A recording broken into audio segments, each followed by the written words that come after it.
Je savais qu'à ce moment-là, ma vie prendrait un autre tournant. Pas forcément le plus jovial, le plus joyeux, le plus heureux. Mais jamais j'aurais pensé qu'il aurait été aussi pénible, difficile, douloureux. Encore 11 ans plus tard, de se lever le matin et d'avoir mal. Mal, physiquement, mentalement. Je ne suis plus rien. Un message vous fait tout perdre. Je me rends compte que ce message, j'aurais préféré 100 fois que mon téléphone tombe en panne de batterie. Et c'est toujours à ces moments-là, ça paraît ironique, mais ça n'y arrivera jamais, pour vous dire à quel point je suis en détresse, c'est que je vis un mal-être depuis plus de 17 ans.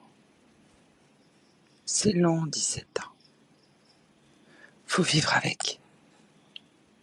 Mais je ne peux pas me plaindre parce que je souffre. C'est une chose. C'est égoïste de penser qu'à soi. Et ce putain de message m'a fait souffrir. Mais si je devais représenter l'image exacte de ce que représente ce message, c'est une étagère sur laquelle il y a toute une série de vases et en un claquement de doigts, en une rafale de vent, cette étagère tombe. Et tous ces vases tombent sur le sol. Certains seront ébréchés. Aucun ne sortiront intacts. Mais les principaux, les plus beaux, seront cassés. Ça se recolle un vase, non? Mais ça perd de sa solidité.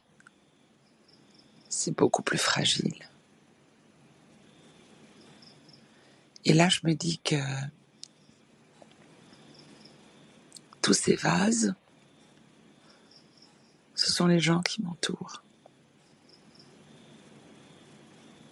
Mon mari, cassé.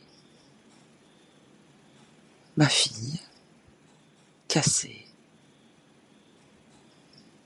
La grand-mère de mon homme, qui vivait chez nous, brisée.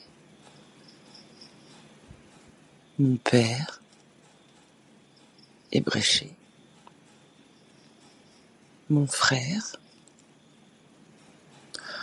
un tantinet abîmé. Et ma mère, ah non, je suis désolée, elle n'est pas sur l'étagère. Il y a longtemps qu'elle m'a brisée. Il y a longtemps qu'elle n'est plus sur cette étagère.